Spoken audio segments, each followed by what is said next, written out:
Bonjour à toutes et à tous. C'est Vivi. Je suis super contente de vous retrouver et je vous souhaite la bienvenue sur notre chaîne La Route Vert. Installez-vous tranquillement et préparez-vous pour un nouveau voyage au cœur des mots. Nous allons ouvrir un nouveau chapitre littéraire, utile pour les candidats et candidates au bac, mais aussi passionnant pour toutes celles et ceux qui aiment la littérature.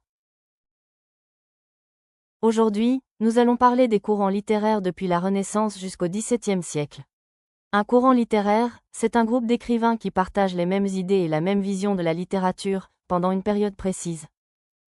Alors, nous voyagerons avec les humanistes et la Pléiade, nous nous perdrons un peu dans le tourbillon baroque, nous ferons un détour par la préciosité, et nous finirons dans le majestueux classicisme. Accrochez vos plumes, ça va être un voyage riche en style et en rhétorique. Avant de se lancer dans notre voyage dans les courants littéraires, j'ai une petite astuce pour vous aider à les mémoriser, si vous voulez bien sûr. Pour cette vidéo, 4 lettres peuvent vous servir de repère, H, B, P, C. Et pour que ce soit plus facile et amusant, on a inventé une petite phrase rigolote, Hugo boit petit café. Pas de stress si vous ne voulez pas l'utiliser, c'est juste un petit aide-mémoire sympa. Commençons par le H de notre astuce, H pour humanisme. Ce courant apparaît au XVIe siècle et célèbre l'homme, la connaissance et la beauté des mots. Les écrivains de cette époque s'intéressent à l'être humain. Ils montrent que l'homme peut réfléchir, apprendre et s'épanouir. Fini de penser que tout vient du divin, place à l'intelligence et aux capacités de l'homme. Ainsi, ils écrivent sur l'éducation, capable de former un esprit libre et critique. Séduits par la connaissance et la science, ils expriment leur admiration pour les découvertes, l'importance de la lecture et l'étude des textes anciens. Leurs écrits évoquent aussi la liberté de penser, détachée des dogmes rigides, ainsi que la dignité de l'être humain, en quête de joie de vivre et de curiosité. Quelques grands noms, François Rabelais et Montaigne. Dans le même courant, il y a la Pléiade, un groupe de poètes comme Pierre de Ronsard et Joachim du Bellay, qui veut rendre le français aussi prestigieux que le latin. Le registre dominant ici est didactique et lyrique, les textes enseignent et réfléchissent, mais chantent aussi la grandeur humaine. Si tu veux revoir les registres, n'oublie pas de regarder nos 2 vidéos.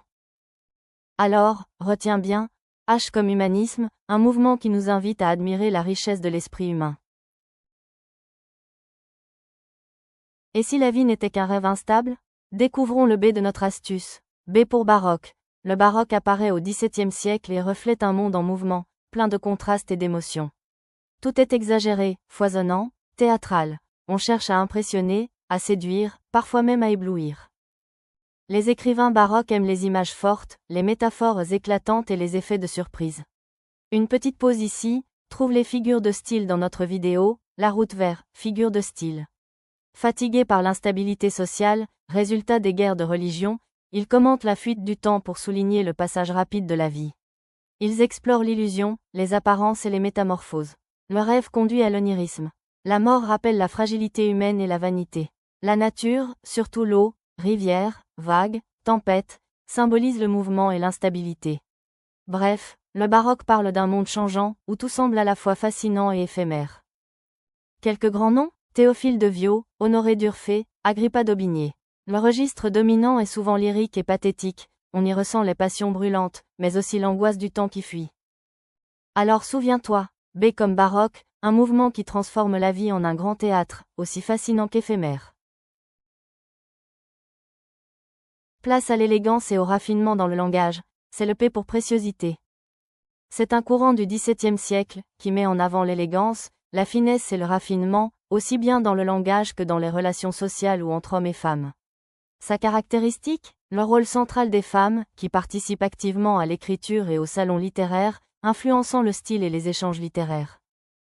Une note importante, aujourd'hui, on parle parfois de littérature galante pour désigner cette écriture raffinée, moins liée au code des salons précieux. Tout est choisi avec soin, vocabulaire, tournure de phrases, manière de parler et d'écouter. On évite la vulgarité et l'exagération. Imaginez un instant, chaque mot compte, chaque phrase brille comme un petit bijou. Les écrivains et femmes précieuses adorent jouer avec les mots, inventer des métaphores originales et créer un univers de conversation raffiné. Mais quels sont les thèmes préférés de ce courant? L'amour idéalisé, l'amitié subtile, l'esprit et les sentiments, toujours exprimés avec délicatesse. Quelques grands noms à retenir? Madame de Lafayette, Madame de Sévigné, Madame de Maintenon, Madeleine de Scudéry. Le registre dominant est lyrique, on séduit par le langage, on instruit avec élégance, et on célèbre la beauté des sentiments. Bref, la préciosité nous montre que parler et écrire avec raffinement, c'est créer un univers où chaque mot compte et chaque émotion brille. Et nous finissons avec le dernier courant de cette période, celui qui suit l'ordre et l'harmonie. Voici le C de notre astuce, c'est pour classicisme. Ce courant se caractérise par la clarté, la raison et l'équilibre. Fini les excès, les métaphores extravagantes et le chaos baroque, tout doit être logique, mesuré et élégant. Les écrivains classiques veulent imiter les anciens, grecs et romains, pour atteindre la perfection dans leurs œuvres. Ils valorisent la raison, la morale, la beauté mesurée et l'idéal de perfection de l'art et de l'homme. Leurs textes enseignent tout en plaisant, car le plaisir et l'instruction vont de pair. Les thèmes principaux ? La vie humaine dans sa mesure, les passions contrôlées, la société, la bienséance, l'équilibre, les relations entre les hommes, l'universalité des comportements humains, la beauté conforme aux règles classiques, l'idéal de perfection et d'harmonie, ainsi qu'une nature ordonnée et souvent calme qui reflète l'harmonie du monde. Quelques grands noms à retenir ? Pierre Corneille, Racine, Jean de La Fontaine. Le registre dominant est didactique et tragique ou comique selon les œuvres. Les textes réfléchissent sur l'homme tout en respectant les règles de l'équilibre et du bon goût.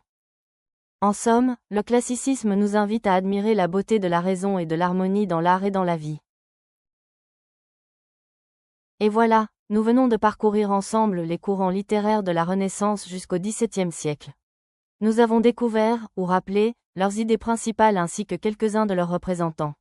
Ces mouvements, c'est un autre terme que l'on peut employer à la place de courant, nous aident à faire attention à ce que les hommes et les femmes de lettres pensaient à cette époque-là, à saisir leur veine créative, et surtout, de lire leurs textes, ou ceux d'autres périodes, avec un regard plus éclairé.